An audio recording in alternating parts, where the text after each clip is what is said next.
WWE போட்டிகளில் கடந்த 2002ஆம் ஆண்டு அறிமுகமான ஜான் சீனா அனைவரது கவனத்தையும் ஈர்த்து உலகெங்கிலும் ரசிகர்களை கொண்டிருந்தார். இவர் களத்திற்கு என்ட்ரி கொடுக்கும் ஸ்டைலே மிகவும் பிரபலமாக பேசப்பட்ட WWE ஜாம்பவான்கள் Rock, Triple H, Undertaker, great Khali உள்ளிட்டோருடன் மோதியுள்ள ஜான் சீனா 17 முறை சாம்பியன் பட்டம் வென்று சுமார் 23 ஆண்டுகளாக தனித்தடம் பதித்திருக்கிறார். இந்நிலையில் ஜான் சீனா தனது கடைசி போட்டியில் கன்தருடன் மோதி தோல்வியடைந்தார். நெவர் கிவ் அப் என்ற அடைமொழிக்கு உதாரணமாக விளையாடி வந்த ஜான் சீனா டாப் அவுட் முறையில் தோல்வியடைந்தது ரசிகர்களின் இதயத்தை நொறுங்க செய்தது. இதையடுத்து WWE போட்டிகளிலிருந்து விடைபெற்ற ஜான் சீனாவுக்கு WWE நட்சத்திரங்கள் மற்றும் ரசிகர்கள் பிரியாவிடை அளித்தனர். Greatest of all the time ஆக வலம் வந்த ஜான் சீனாவை கௌரவிக்கும் விதமாக கூகுள் சிறப்பு அனிமேஷன் ஒன்றை வெளியிட்டுள்ளது.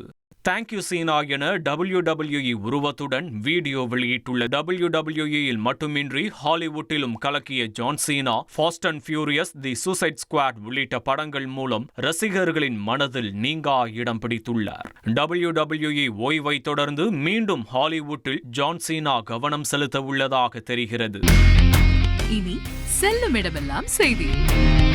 தந்தி டிவியின் வாட்ஸ்அப் சேனலை ஃபாலோ பண்ணினா செல்ல இருக்கும் இடமெல்லாம் செய்தி. இதோ QR கோட் இப்பவே ஸ்கேன் பண்ணுங்க, ஃபாலோ பண்ணுங்க.